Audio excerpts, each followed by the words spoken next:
thanks to the organizers for having me here. I'm really happy to be with you tonight.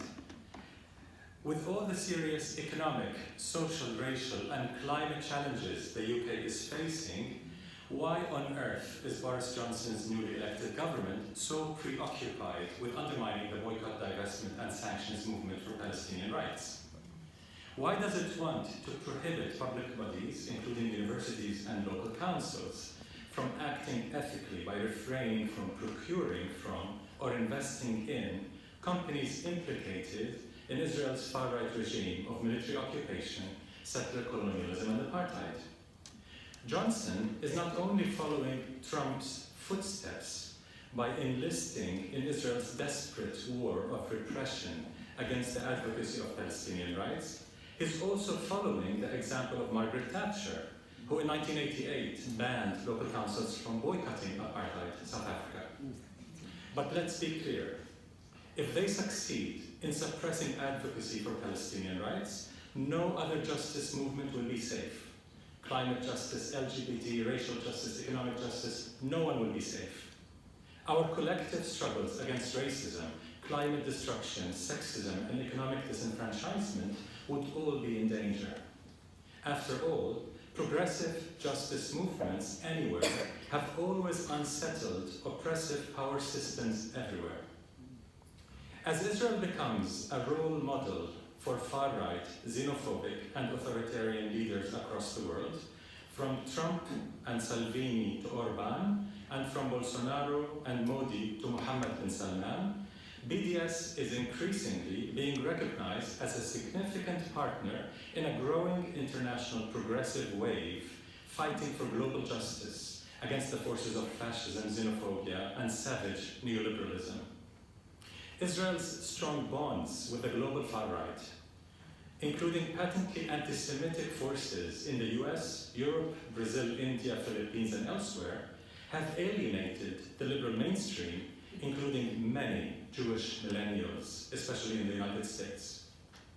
As reported in the Israeli media last year, for instance, the Israeli government hosted the prime ministers of the Czech Republic, Slovakia, and Hungary, all accused of being anti-Semitic, not to mention anti-immigrant. In defense of this move, Likud Member of Parliament Anat Berko at the time said, quote, "They might be anti-Semites, but they're on our side," end of quote.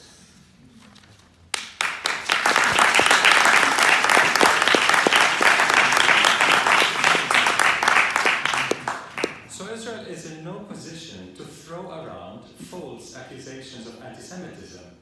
Its fraudulent anti-Semitism smears against human rights defenders in the anti-racist BDS movement in particular sound as credible as Donald Trump's environmental protection credentials or as Boris Johnson's promises not to sell off the NHS after Brexit.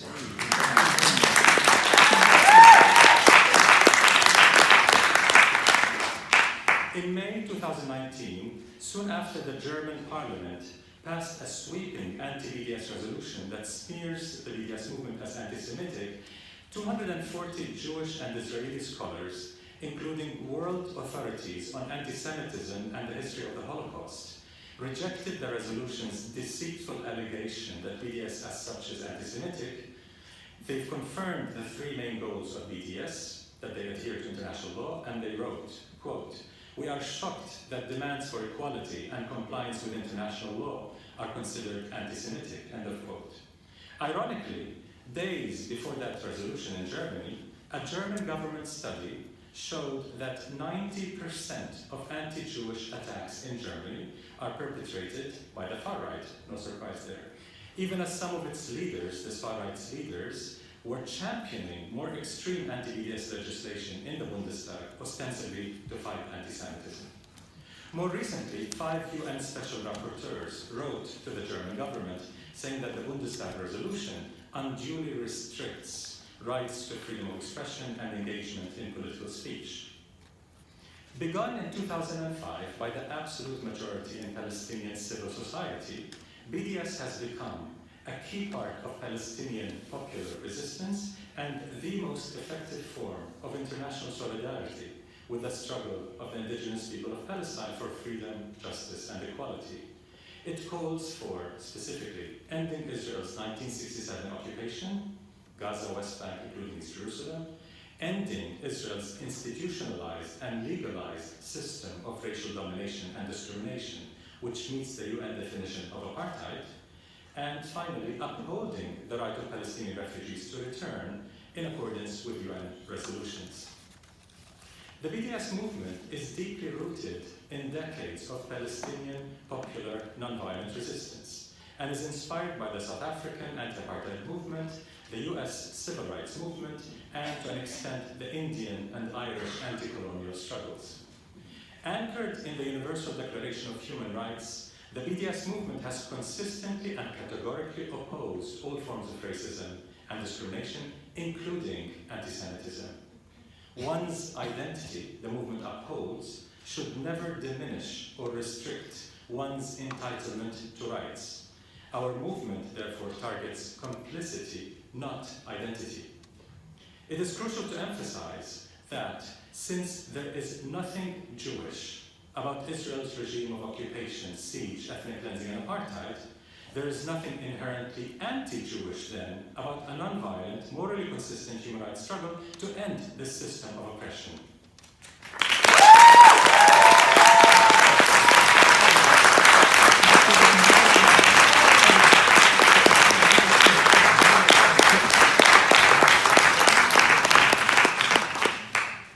Based on this inclusiveness, BDS nourishes mutual solidarity with movements defending the rights of refugees, immigrants, blacks, women, workers, indigenous nations, LGBTQI+ communities, ethnic and religious minorities, and progressive Jewish groups. A growing number of anti-colonial Jewish Israeli BDS supporters play a very significant role in our movement, and we're proud of that. When faced with smears and intimidation, we should never fall into a defensive posture, because that's exactly what they want. We continue to defend our right to freedom of expression and against anti-democratic repression, of course, but above all, our main response to their attempts to silence us must be to further grow our resistance, our BDS campaigns everywhere. We've raised the slogan, they attack, we fight back, they oppress, we BDS. Indeed, a few months ago, the UK Trades Union Congress, representing millions of workers in this country, called for ending military trade with Israel and for pressuring corporations to end their complicity in Israel's violations of Palestinian rights. In its 2018 conference, the Labour Party adopted a freeze of arms sales to Israel. Unite the Union voted last June to boycott HP-branded companies over their involvement in Israel's violations of Palestinian rights. The cultural boycott of Israel is growing steadily. Celebrity singers like Lana Del Rey, Shakira, and Lorde, for instance, were among other top artists to recently cancel concerts in Israel, while more than 100 DJs and electronic music artists joined the cultural boycott of Israel under the hashtag DJs for Palestine. Instead of attracting the anticipated 40 to 50,000 tourists to apartheid Tel Aviv during Eurovision, only about 4 to 5,000 showed up. The support of more than...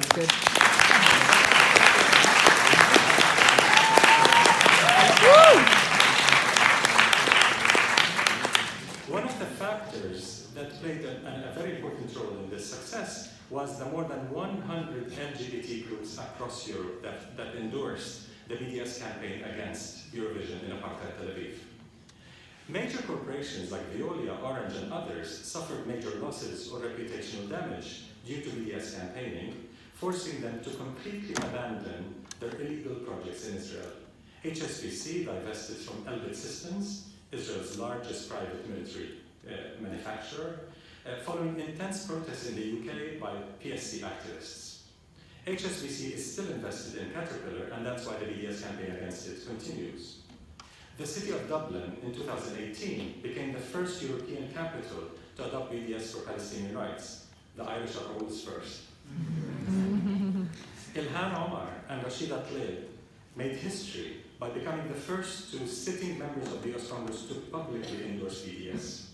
And a recent survey, public opinion poll in the US, shows that 72% of all Americans stand against anti-BDS legislation as a suppression of free speech. The largest farmers' union in India with 16 million members and the major Indian Women's Federation with over 10 million members have endorsed BDS. Tens of cities, cultural institutions, and public spaces in the Spanish state, Italy, Belgium, Norway, Ireland, and elsewhere have announced themselves apartheid-free zones, calling for an arms embargo on Israel or excluding from public tenders corporations implicated in Israel's occupation. As Israel's popularity continues to decline worldwide at the grassroots level, defenders of Israel's human rights violations have desperately invested massive political and financial resources in the last few years to suppress speech on Palestinian rights and to demonize BDS. Through intimidation, spying, and weaponizing claims of anti-Semitism, they're trying to keep Israel on a pedestal, as Archbishop Desmond Tutu of South Africa once said, above accountability and beyond censure. At the root of the mushrooming false claims of anti-Semitism tossed about is a desperate attempt by Israel and its supporters to promote a new anti-Palestinian definition of anti-Semitism that does nothing to fight the very serious, rising, and very violent anti-Jewish bigotry. And this definition, according to more than 40 progressive Jewish groups around the world, serves to shield Israel from being held accountable to universal standards of human rights and international law. Israel and its supporters are desperately attempting to ensure impunity for its grave violations of our rights. From the start of the Great March of Return in 2018, which aims at ending Israel's brutal siege of Gaza and to assert the right of refugees to return to their homes, Israeli army snipers have implemented what Human Rights Watch calls a premeditated shoot to kill or maim policy. Israel has slaughtered dozens and injured thousands of peaceful Palestinian protesters, including children, medics, journalists, and people with disabilities, prompting UN investigators to conclude that Israel's acts in Gaza, quote, may constitute war crimes or crimes against humanity, end of quote. Israel's siege has included counting the per capita calories, as was reported in the BBC, that are allowed into Gaza in order to keep 2 million Palestinians there on the brink of starvation. It has reduced Gaza into not just a prison camp, as David Cameron once described it, but into an unlivable territory this year, according to the UN. Israel's land-grabbing construction of illegal settlements and gradual ethnic cleansing, especially in occupied Jerusalem, in the Jordan Valley and the Naqab, are also accelerating. Israel's increasing home demolitions, arrest and torture of children, and apartheid walls are designed to make our lives so bitter that we would transfer ourselves, as one honest Israeli minister once admitted. South Africa's Speaker of Parliament, Baleka Mbete, writes, quote, apartheid in South Africa was a picnic compared to what we have seen in occupied Palestinian territories, end of quote. This is what the ongoing Nakba looks like. Above everything else, BDS in the UK challenges the deepening complicity of the British government, corporations, and institutions in enabling such Israeli crimes. With our UK partners like PSC, we're calling for intensifying pressure on government to end military trade and research with Israel, and to ban products of companies involved in Israel's illegal settlements. We're calling on city councils and public institutions, like this university, to exclude complicit corporations from all contracts. We're inspired by the growing support for the cultural and academic boycott of complicit Israeli institutions, and we're working to grow it.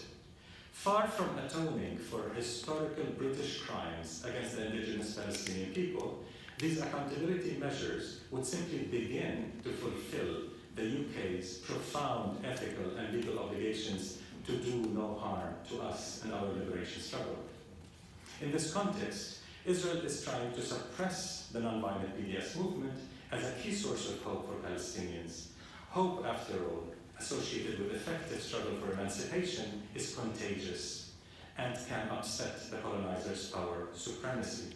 Cognizant of this, Israel has for decades relentlessly tried to colonize not just our land, but our minds.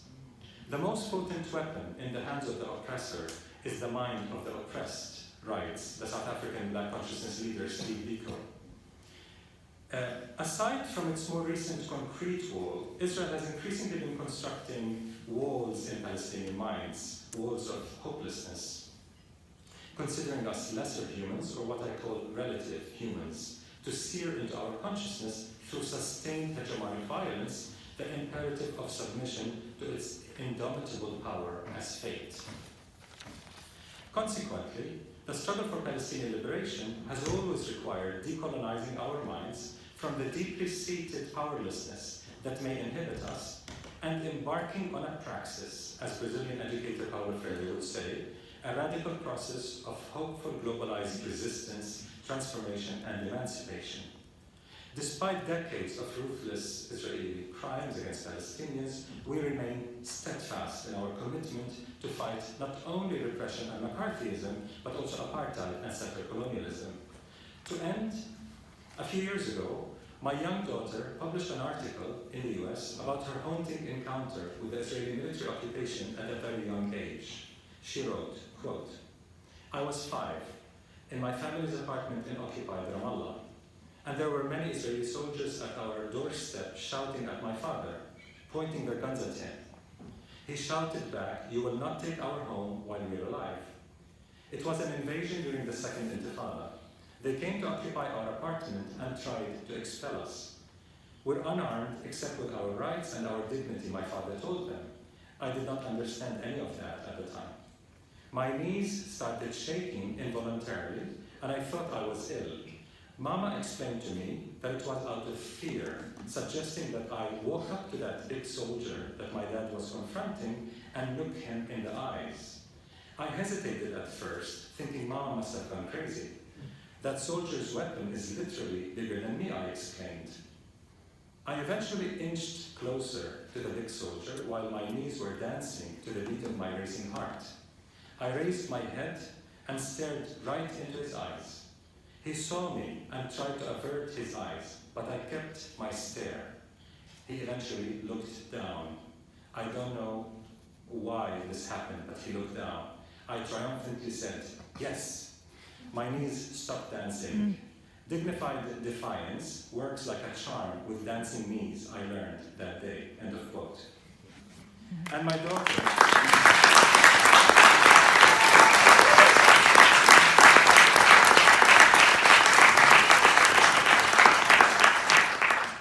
And my daughter is far from alone. Palestinians look evil in the eye every day. We speak truth to power every day. Centuries of resisting colonialism have taught us to steadfast, to resist, and to insist on nothing less than our comprehensive rights. No siege, smears, bullying, or repression will ever deter us from pursuing our passionate, strategic, and ethically consistent struggle for what our late poet Mahmoud Darwish calls a life that is worth living. United with people of conscience, fighting for justice the world over, we can and shall prevail. Thank you.